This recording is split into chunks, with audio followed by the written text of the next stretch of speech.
ایک شادی شدہ لڑکی اپنی ماں کے پاس آئی اور کہا میں اپنے شوہر کو اب 1 منٹ برداشت نہیں کر سکتی۔ روز روز کے جھگڑوں سے میں تنگ آ گئی ہوں۔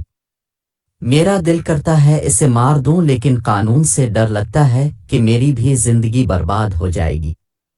ماں نے کہا یہ کوئی ایسا مسئلہ نہیں ہے، میں تمہیں ایک زہر دیتی ہوں، یہ آہستہ آہستہ کام کرتا ہے، روزانہ اسے تھوڑا تھوڑا کھانے میں دینا، بس کھانا لذیذ بنانا کہ اسے شک نہ ہو۔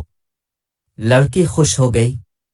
ماں نے کہا لیکن تمہارے گھر روزانہ جھگڑے ہوتے ہیں، سارا خاندان جانتا ہے تمہاری نہیں بنتی، شک پھر بھی تم پر جائے گا تو جتنے عرصے میں یہ زہر کام کرے گا تم گھر کا ماحول بدل دو، پیار و محبت سے رہو، گھر میں امن و شانتی بنو، بیچارہ کچھ عرصے کا مہمان ہے، اس پر شک نہ کرو، بے جا فرمائشیں نہ کرو، خود کو بنا سنوار کر رکھو، میٹھی زبان استعمال کرو تاکہ نہ شوہر کو نہ اس کے خاندان کو بعد میں شک ہو کہ اس کی موت کی ذمہ دار تم ہو۔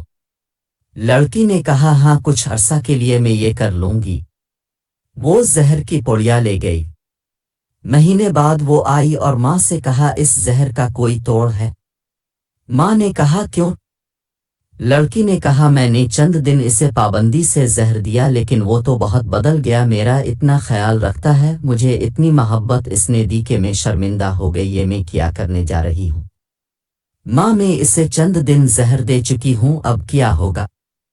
ماں نے کہا کچھ نہیں ہوگا، وہ ہاضمے کا چورن تھا، اس کی زندگی میں زہر تو تم تھی، کسی رشتے میں یہ زہر میاں ہوگا، کسی میں بیوی، لیکن خاندان میں بڑے بزرگ بہرحال ہاضمے کے وہ چورن ہوتے ہیں جو رشتے کی اس ہانڈی کو ذائقہ اور جینے کا سلیقہ دیتے۔